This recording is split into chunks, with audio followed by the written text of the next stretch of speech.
everybody, scratching my head here. As I've explained, I have psoriasis on my head. That's what the last doctor said. Hey, that rhymed. I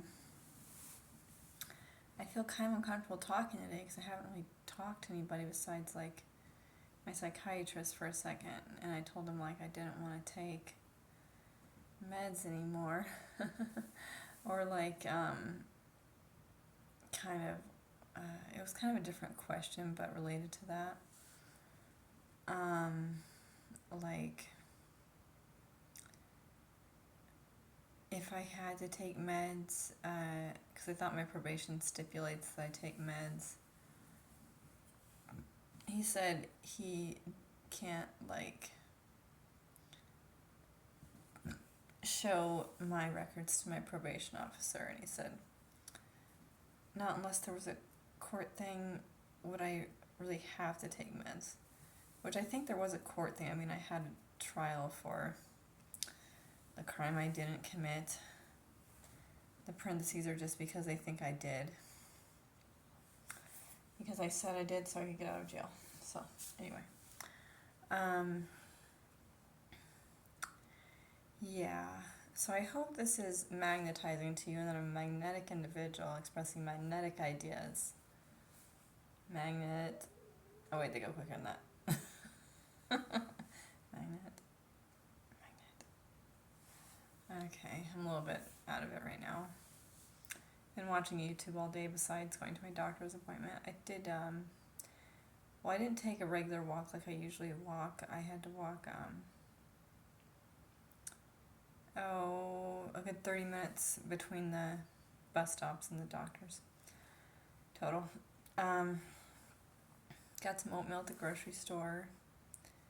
What else did I do?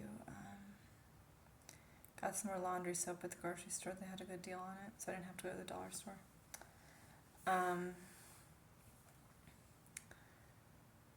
But a lot of things are distressing and troubling me right now. I'm trying not to be heard by my roommates.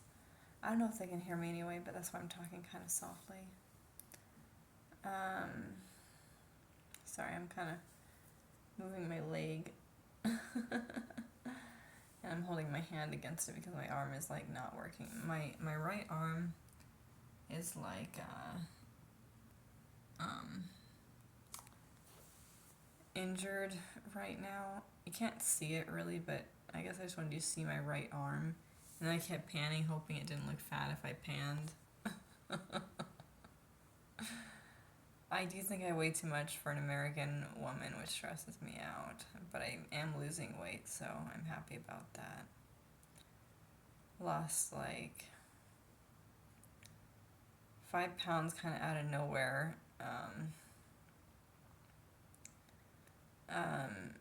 But I lost total like 27, so I lost another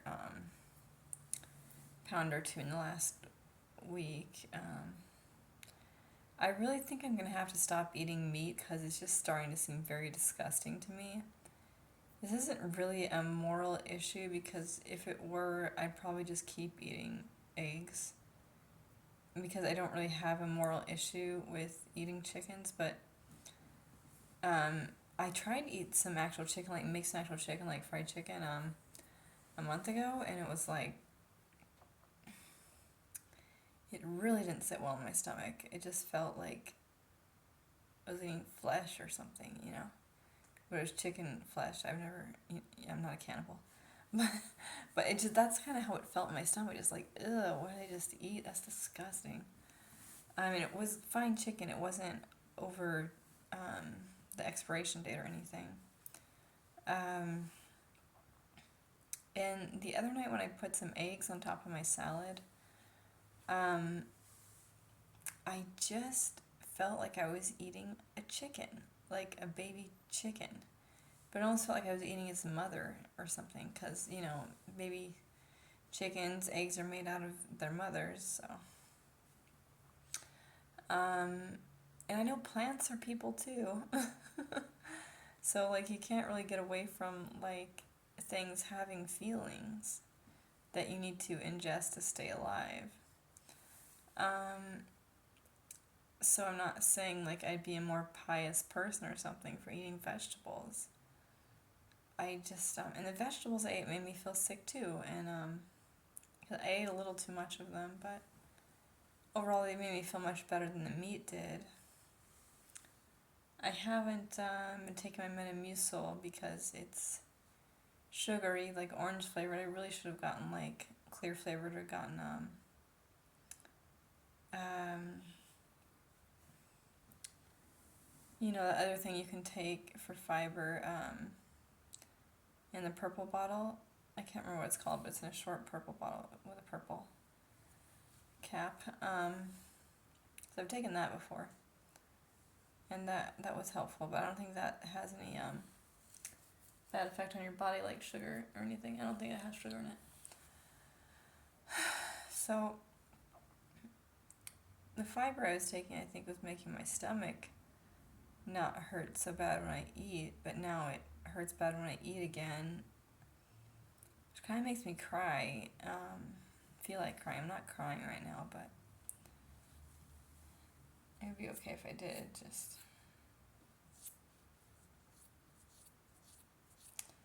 It's just hard living life with so many things going wrong.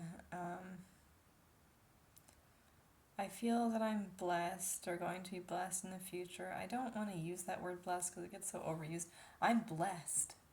Like, I'm blessed by God and heaven and the universe, and it's kind of like that video on YouTube, like, no tomatoes, no potatoes, no.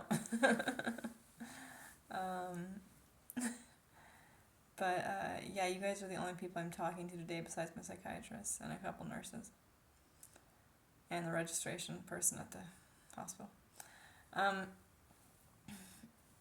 It kind of feels like I'm talking to people when I have an audience.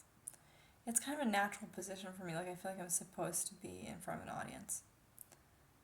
Of course, I'd rather do it like in person. That's kind of what I'm working towards, so I don't know really how to get an audience to a place so I could speak to them. I mean, I used to sing and go play places, but like, unless there was already an event going on, like a farmer's market or a first night at an art gallery, like first night's just the New Year's celebration. Nobody really showed up to my gigs. How many did I have? Maybe just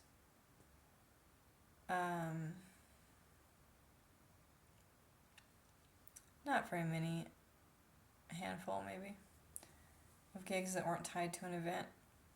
And mostly I went to open mics and did the Saturday markets, and so one time I showed up to sing a couple times actually, I showed up to sing in front of an ice cream shop outside the sitting area for the seating area. It could be the sitting area, I don't know. Could be both. This is when I was younger, like in high school. I'm starting to hate myself less for that I'm not like actively pursuing music in the way I was in high school. For one thing, I can't because my voice just like, it is not really working right now. I need to give it a break. I'm just talking because it doesn't seem to get too tired when I talk, but it's just weird for me to be doing anything or connecting with anyone right now because, like I said, I've been just watching YouTube and kind of in my own head all day. I had hung out with this woman that I met at a church I went to, and she was confronting me about whether I was anti-trans people or not. She's like, I hope you're not against trans people, in a text message, a very long text message that she sent me about why she had gotten angry when she was talking to me on the ride home from a karaoke event we went to. And but she was talking to me about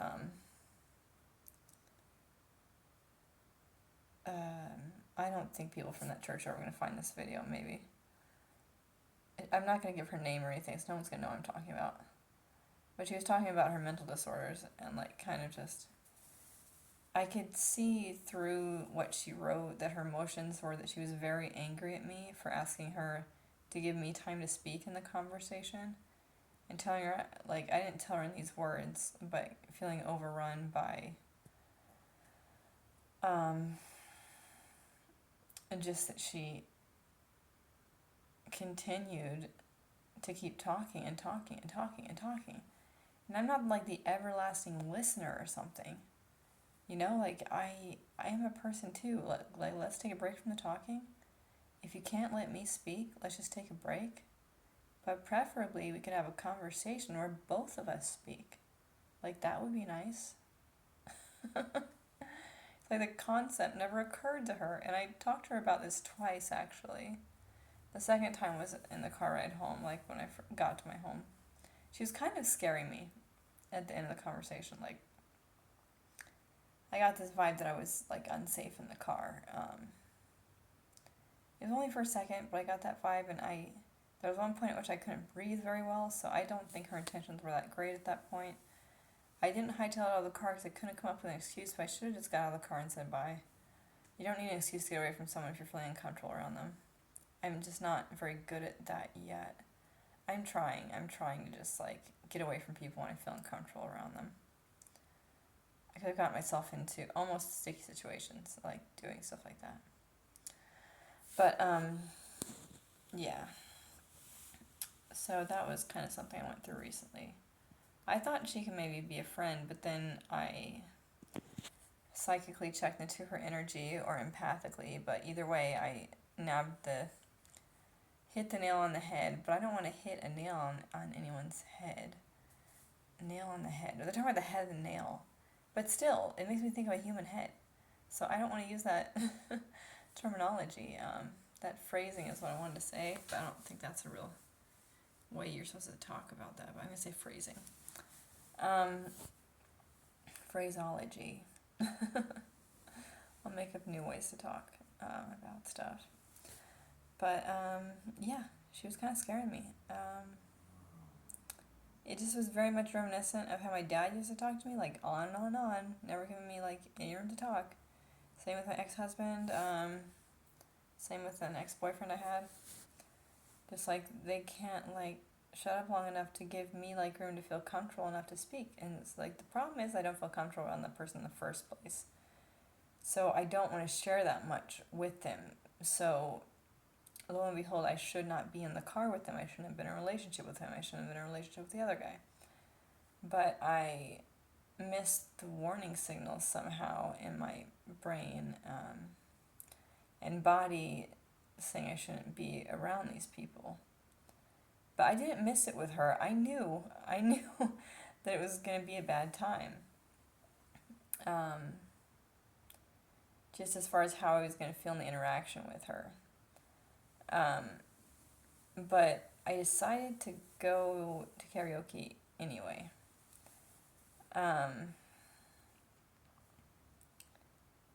Yeah. I felt myself letting myself down by going, but I didn't cancel. I could have canceled like right when she texted me she was on the way, but I didn't. And I felt in my bones like that, this was like a few days before, that she had similarities to like my ex-husband in the way she behaves. And that she kind of would just use me. I want to say you can't blame this entirely on those people, that they use other people and they just keep talking and talking and talking. I'm sure I'm not the only person who's been bothered by this behavior, though. I talk and talk and talk on YouTube when I am on here, but otherwise I'm a very good listener. And I can kind of take a conversation back and forth. I can take control of a conversation if I need to. If there's no talking going on, or I can act interested in the other person. I want to say act, but I can generally put myself in a spot where I can be interested in the other person. That's kind of let's see, that kind of made me look like a double chin over there. I do have a double chin of it, but um,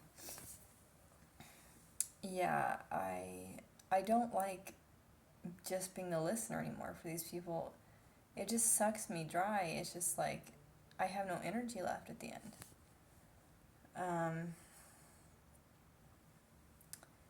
Yeah, I'm just still worried like that I shouldn't be posting this, but I didn't say her name. I didn't even say what church it was, so no one's gonna know who I'm talking about unless some random churchgoer to that church pegs me as the person at karaoke that night or something. So, it seems like far-fetched. Like, I don't mean far-fetched, I mean like, it'd have to be a random occurrence that happened.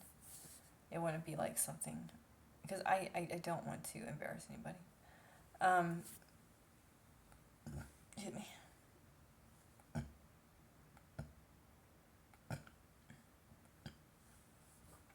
I ate some tuna fish earlier and like 2 small avocados with salt on them. I put mayonnaise in the tuna. I shouldn't have eaten the tuna though. It made me feel sick and kind of depressed, just like the egg probably had the other day, but I wasn't aware enough to really notice that. I probably just got started on YouTube and forgot about it. But yeah, it made me feel sick and depressed, just like the chicken I ate had made me feel just really bad in my body about a month ago or whatever. But I have like a package of eggs, a new package, and 3 cans of tuna left. I wasn't going to eat the tuna, but I'd already opened it and it smelled like death. It wasn't bad or anything, that's just how tuna smells. Like dead fish. And like a lot of the vegetables I've tried to get at this store are like maybe they're like that everywhere in Texas. I've tried to get at the store, it just tastes like chemicals. Or they have no flavor. Like the avocados are fine. Cucumbers are good. As long as you eat them on time. The last one I didn't eat on time. The onions are fine. The bell peppers taste great. But I got some lettuce and that tasted totally like doused in chemicals. It tasted disgusting. I still ate some of it because I feel bad like wasting food. But I can't put that stuff in my body, so I haven't eaten the last of the lettuce.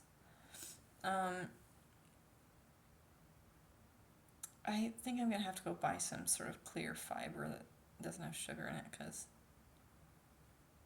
Oh, I didn't mention the reason, but I've mentioned it in other videos, like, the reason I don't eat sugar is because it really hurts my teeth. I mean, it's been like a lifetime battle not to eat sugar as well, but I'm really trying to, like, not eat sugar at all anymore. Which isn't that difficult, like, if I just, like, eat stuff like rice or make my own bread, which I'm perfectly capable of doing. I'm a good baker. But I haven't really made plain white bread in a number of years, if ever. I put it in a bread maker when I was a kid. I made wheat bread from scratch once. But anyways, I can figure out how to make white bread. I don't have yeast. I'm trying to see if I can make without yeast. I have some carrots I need to use up though, so I'm gonna maybe make some sugar-free, like legitimately no sugar, no stevia, no nothing, because they all hurt my teeth. And try and make them into muffins or something, and see what muffins without sugar taste like. They'll still have carrots in them, so they should still be kind of sweet. So am I making cupcakes without frosting? Am I making it like a cake muffin or a bread muffin? That's what I've been asking myself. Is there like a muffin recipe with carrots in it? Or does it have to be like a cake recipe with carrots? The carrots don't really taste like anything though either. They just don't have any flavor. Yeah.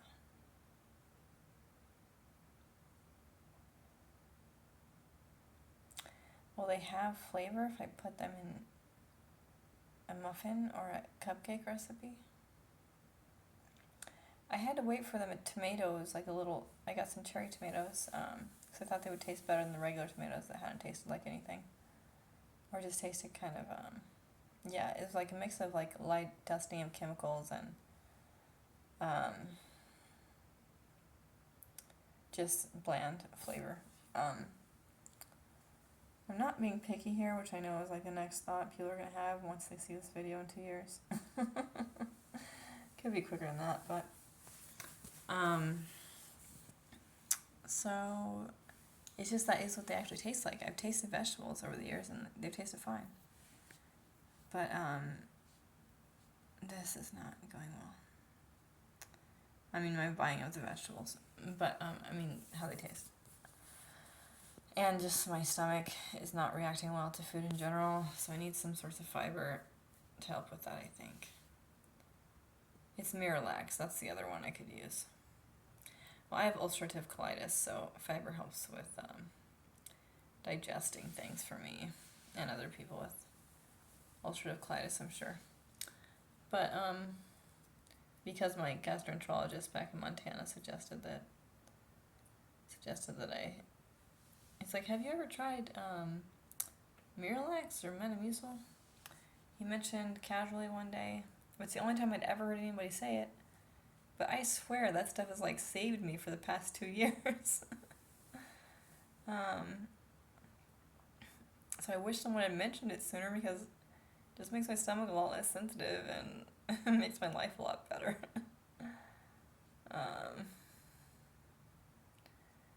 As I am kind of stubborn, I just want to find the foods that'll work for me, but no food I eat works for me.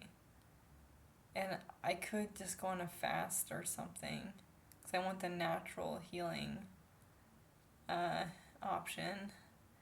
But I've already tried that, and what tends to happen is I get like very sick, and I lose like 20 pounds in a month, which is grand. I'd love to lose 20 pounds right now, but I don't want to get sick and feel frail, and I hate that that's making my chin look longer there. So that's a negative to it. Yeah, okay, this video's done. Thanks. Bye.